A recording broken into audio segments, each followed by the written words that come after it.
to this week's episode or yet another episode of Coffee with the Counselor. My name is Faith and you're welcome here.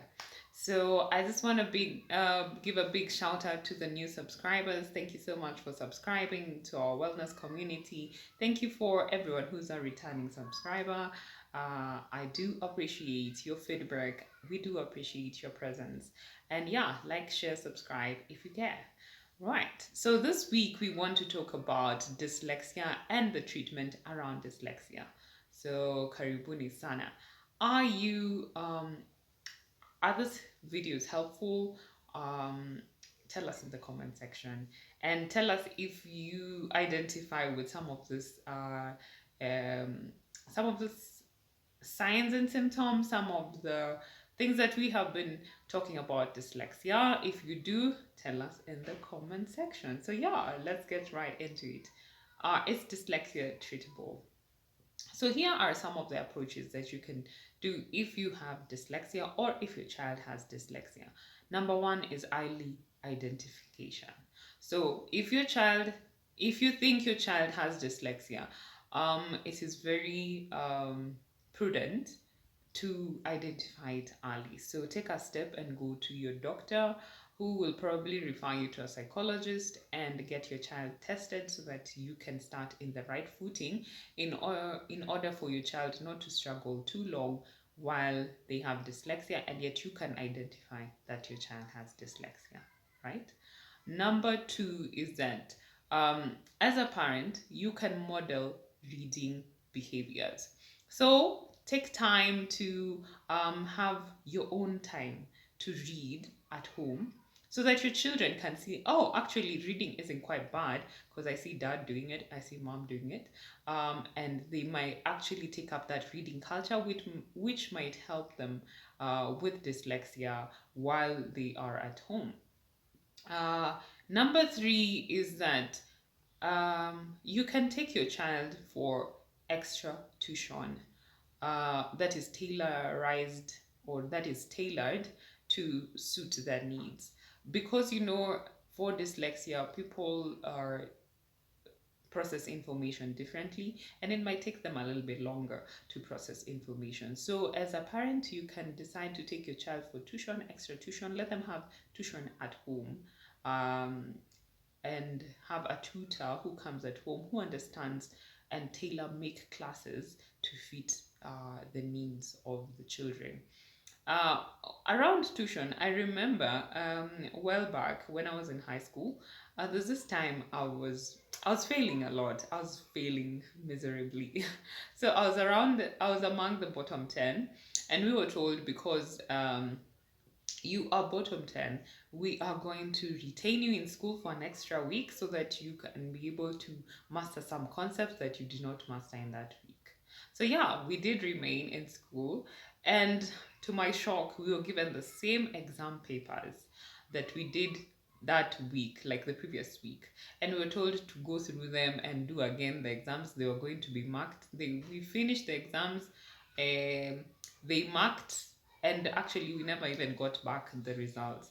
But that is such a poor approach because there was no teaching involved. We didn't do any remedial classes, but we were just given the exam papers. I thought that was just a wrong approach. So as you are tailor making um, the reading plan of your child, uh, you can just try and see which concepts haven't they understood, and then that way it will be a much helpful experience than just taking your child through um, the whole year again learning the same concepts or something like that, or retaining your child in school is not the solution.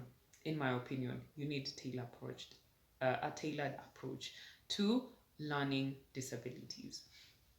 The other point, I think, number four, is that um, as a school, you need to incorporate different learning approaches. So use videos, use audio visuals, the use of maybe touch, feeling, learning outside, and even allowing some of these creative ways of learning will help that person who has a neurodivergent or who's suffering from dyslexia, because they're able to grasp information from a different dimension.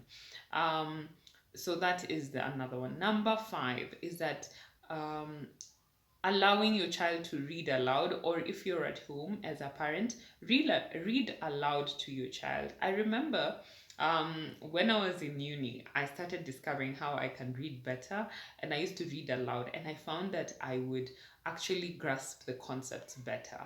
And it did wonders. I got a good GPA of 3.2 out of a possible 3.4. I did well for myself, for past who in the previous semesters had a GPA of 1.2. That was a massive improvement just because I changed how I was reading, how I was studying. So, reading aloud with your child will help them grasp these concepts.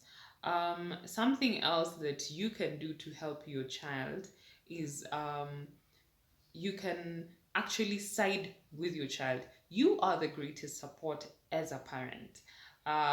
Because you can imagine if your child is not performing well because they probably have dyslexia or they are neurodivergent, um, if the teachers are against them, everyone is just thinking, oh, you're a failure, you don't grasp things.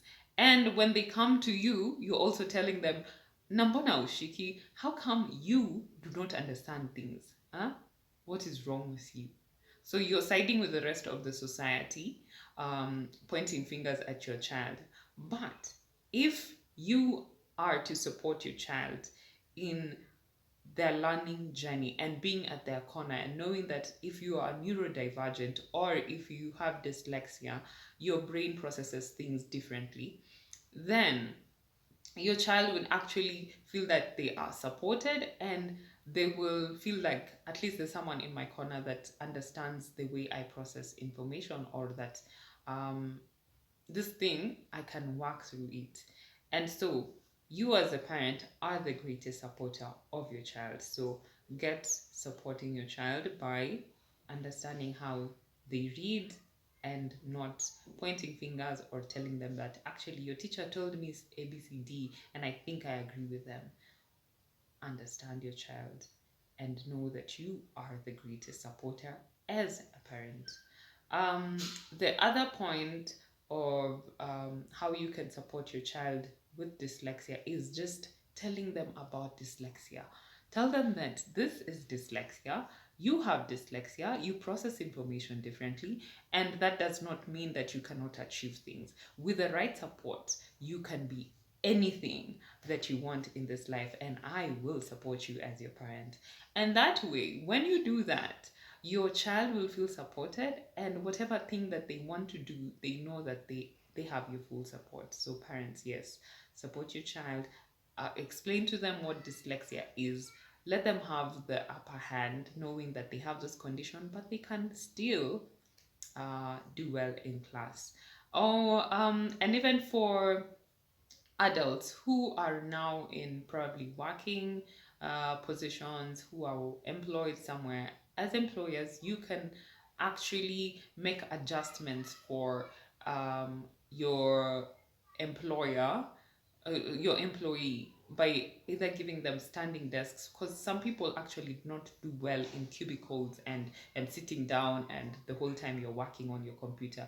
If you can work while standing, why not? If you're going to produce the same results or even better, why not why not have standing desks? So accommodate your employees.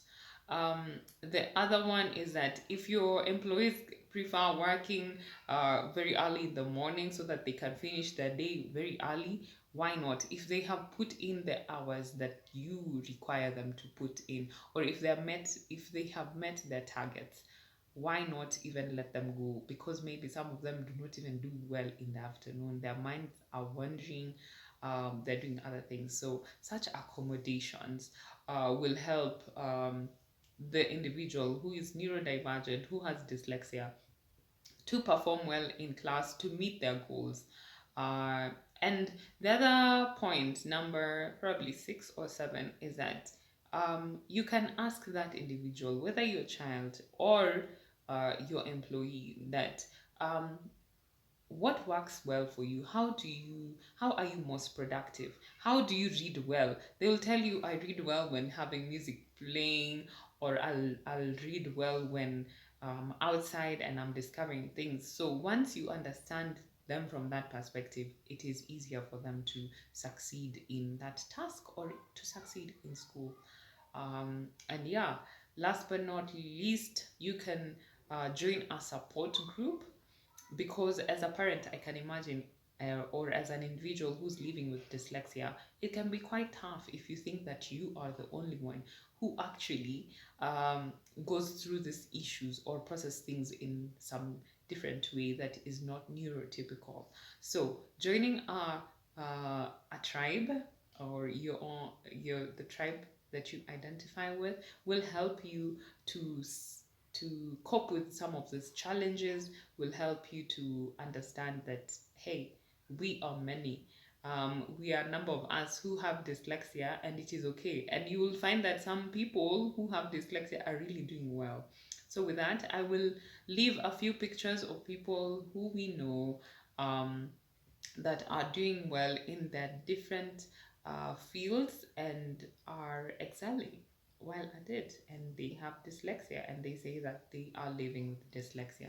So with the right support, when you support your child, when you support that individual with dyslexia, they can do wonders. And with our education system or even the society, at times they expect someone who has dyslexia, they have a round box, they have a box, but they want the person to fit into a hole, and that is just a tall order. So make accommodations for this person living with dyslexia, and you will be amazed of with the different things that they can achieve. Thank you so much, and have yourself a nice day.